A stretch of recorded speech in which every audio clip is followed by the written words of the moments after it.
Здравствуйте, уважаемые телезрители! Ученые Юго-Остинского государственного университета приняли участие в работе 5-го международного симпозиума «Русский мир в поликультурном мире», прошедшего в Крыму. Мы пригласили их в студию ЮГУ-ТВ, чтобы поговорить об опыте участия в этом масштабном и значимом форуме, где обсуждались актуальные вопросы государственной языковой политики, роль русского языка в формировании ценностных ориентиров, воспитании культуры речи и другие важные темы.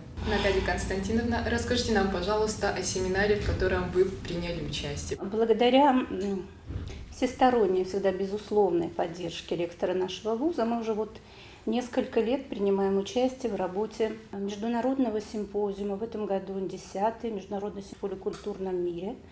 Проходит он в рамках фестиваля «Великое русское слово». И в этом году участниками симпозиума были более 300 ученых из Российской Федерации и 11 зарубежных стран. В симпозиуме запланированы доклады, показы фильмов, тематические круглые столы. В Большую Ялту для этого съехали специалисты со всей России и 11 зарубежных государств – Беларуси, Вьетнама, Германии, Греции, Казахстана, Китая, Южной Осетии, Словакии, Турции, Чехии и Узбекистана. Симпозиум проходит под эгидой помощи Госсовета Крымской Республики, Совмина, при поддержке государственных органов Российской Федерации. Что касается самих секций, то тематика весьма разнообразна. Если вы просто посмотрите, у меня в руках секции, то работало 10 секций, включая такую тематику, как словесность и словесники, современный русский язык в теоретическом и функциональном аспектах, текст и язык, лингводидактика,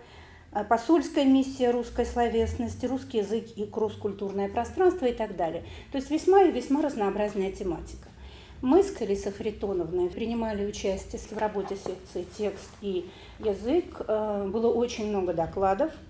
И работало 2 отделения данной секции. В первом отделении доклад представила Алиса Харитоновна, во втором отделении мой был доклад. Поразила глубокая дискуссия по вопросу о роли русского языка как языка межкультурного общения. Ставились вопросы о том, что русский язык может адаптироваться и вести диалог с другими языками и культурами. Поднимались вопросы лингвистической компаративистики. Нам было, конечно же, интересно узнать мнение наших коллег. Мы обменивались мнением, мы уже не первый год встречаемся с коллегами. Здесь была представлена очень ярко филологическая наука Российской Федерации. И поэтому, безусловно, такие площадки, они крайне необходимы, особенно для научных работников, для образовательной сферы. Наши коллеги Лаля Нударовна и Инал Сусланович, они оставляли свои работы в другой секции. Секция была связана с русской литературой и отражением темы духовности в русской литературе. Мой доклад назывался «Вербализация духовных основ в русской литературе на примере произведений Гоголя и Чехова». Великих русских писателей религиозные темы, религиозные мотивы были сильнее, чем в какой-либо литературе мира. Вся наша литература ранена христианской темой, вся она ищет спасения, вся она ищет избавления от зла. В самых значительных своих творениях она проникнута религиозной мыслью, соединением муки о Боге с мукой о человеке, делает русскую литературу христианской даже тогда, когда в сознании своем русские писатели отступали от христианской веры. Все знакомы с творчеством Гоголя и знают, что у него везде, во всем нитью проходит именно тема духовности, именно противопоставлений, противостояний добра и зла, ночь и день. Особенно вечера на хуторе близ Диканьки, тоже, пожалуйста, ночь на Ивана Купала, где эта потусторонняя сила показана, как она может захватить душу человека, пообещав ему несметные богатства, и все в итоге оказывается просто черепками. И также, конечно, я говорила о Чехове. Многие исследователи говорят, что у Антона Павловича было негативное отношение к религии, но на самом деле это совершенно не так. Во всем его творчестве тоже есть именно отсылка к духовности. Практически во всех его рассказах, в его пьесах, повестях видим, что он именно апеллирует к религиозным чувствам людей. Очень интересовали темы, которые представляли сопоставительную картину осетинского и русского языков. И хотелось бы еще добавить, что в сборнике представлены статьи также наших коллег Залины Константиновны Тедеевой и Аленой Рутеновны Кутаевой. Секция, насколько я помню, это русский язык и кросс-культурное пространство и русский язык, посольская миссия русского языка. Если бы уж говорить о докладах, то, наверное, мне надо упомянуть и о своей теме. Это филологическое прочтение образа сыра в басенном нарративе.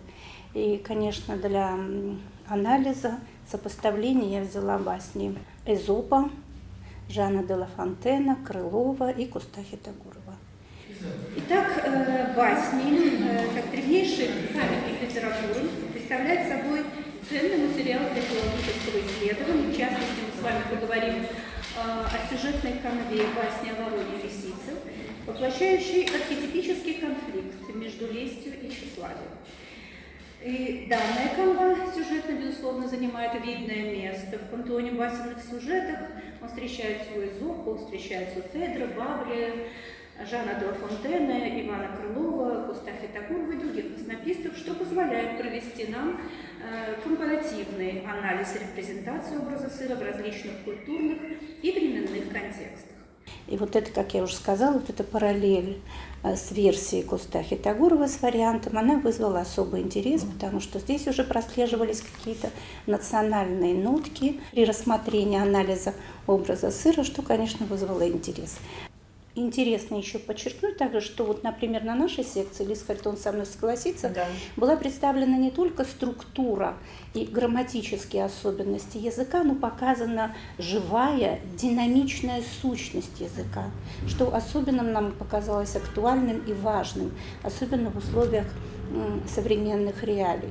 Вот то, что я сказала, русский язык способен адаптироваться и вести диалог с другими культурами, это, конечно, очень важно и очень актуально в условиях современности. Можно было отправить статью, можно было, то есть издать свою статью в сборнике, но живое общение имеет совершенно другой импульс, другое значение, другую мотивацию, безусловно. Хочу сказать, что достаточно высокий уровень представления нашей делегации научной сферы в области русского языка. И, собственно, мой доклад был посвящен аксиологическому потенциалу новых заимствований из украинского языка в современном русском публицистическом дискурсе. С началом специальной военной операции отношения между двумя странами обострились до предела, что спровоцировало усиление агрессивной риторики с обеих сторон. Это нашло свое выражение в современном российском публицистическом дискурсе. Актуальная тема, и было отмечено, что если в предыдущие периоды истории русского языка украинизмы в основном были нейтральны, то теперь они меняют свою оценочность и приобретают пеjoративные коннотации. Кроме того, нами было установлено, что такие новообразования из украинского языка, как бусификация, людолов, зрада, перемога, захисник, захисница, они являются ключевыми словами конфликта и фокусируют на себе, на тексте внимание читателя, внимание на украинской теме и, собственно, являются маркерами потенциально агрессивного дискурса. Мы это доказали в своей работе. И к тому же есть еще один момент, когда сами новообразования, украинизмы и сами содержат вот этот агрессивный потенциал, но к тому же они еще и в союзе, в симбиозе с другими единицами языка могут формировать агрессивную риторику текста. Мы в заголовке увидим заимствование из украинского языка, новейшие заимствования. Мы можем предполагать, что за ним будет потенциально агрессивный или конфликтный текст. Кроме того, нами были выявлены механизмы создания иронической модальности дискурса. Я могу привести один очень яркий пример. Это, например, украинская мобилизационная кампания «Отлов бездомных собак». Аналогия. Да. И в итоге мы приходим к выводу, что существует такая тенденция, когда количество заимствований из украинского языка увеличивается, причем это все слова высокого стиля, но все они употребляются в российском публицистическом дискурсе в ироническом контексте. Хочу слова благодарности выразить в отношении руководителя нашего университета Вадима Батазовича, который опять нам сделал все условия, чтобы мы приняли участие в этом симпозиуме. Ну, я с коллегами уже 3-й год подряд, как мы туда едем. И как мы все знаем, обстановка в этом году и в Крыму, и вообще на полях СВО, и на границах с Россией очень-очень непростая. И когда мы выезжали, собирались выезжать, то слова Вадима Абулфазовича были: «Вахихизу, аккуратно». Ну, когда мы приехали, то, естественно, нас встретили, как всегда, очень радушно, по-свойски уже. Но чувствовалось, что обстановка в целом была, казалось бы, мирная, но очень-очень напряженная. Тема моего доклада была известные великие слова Некрасова, поэта Некрасова: «Поэта может и не быть, но гражданином быть обязан». Я сделал упор на нашем великом соотечественнике, гражданине самого высокого слова, в высоком понимании, это Шамиль Федорович Джикаев. К большому сожалению, сегодня в Южной Осетии имя этого человека, я лично считаю, уверен в этом, и многие меня поддержат, не по достоинству еще оценено. Ну, в докладе было сказано о его жизни, творчестве, о его непростой судьбе, о той трагедии, которая постигла его. И чтобы российский коллега понял и оценил, кем он был для нас, в докладе был сделан упор и сравнение Шамиля Федоровича с академиком Дмитрием Сергеевичем Лихачевым. Также в докладе сказано о той непростой ситуации, которая была в Южной Осетии. Сегодня такую же ситуацию переживали и в Крыму, и вообще в России. И мной было указано на то, что Отечественная война стискла народа, продлилась целых 19 лет, и вот за эти 19 лет в Южной Осетии сложилась и обстановка, мы получили и республику, и независимость, и, в общем, об этом тоже было много о чем сказано. Когда мы приехали, то, естественно, руководство, одна из руководительниц данного симпозиума, Наталья Андреевна Лантух, она прямо нам сказала, что вот вас, говорит, я была уверена, что ваша делегация обязательно приедет. Но мы все вместе хором сказали, что мы прошли через такое, что... Мы понимаем, как они ждали международное участие. И то есть, несмотря на всю сложность.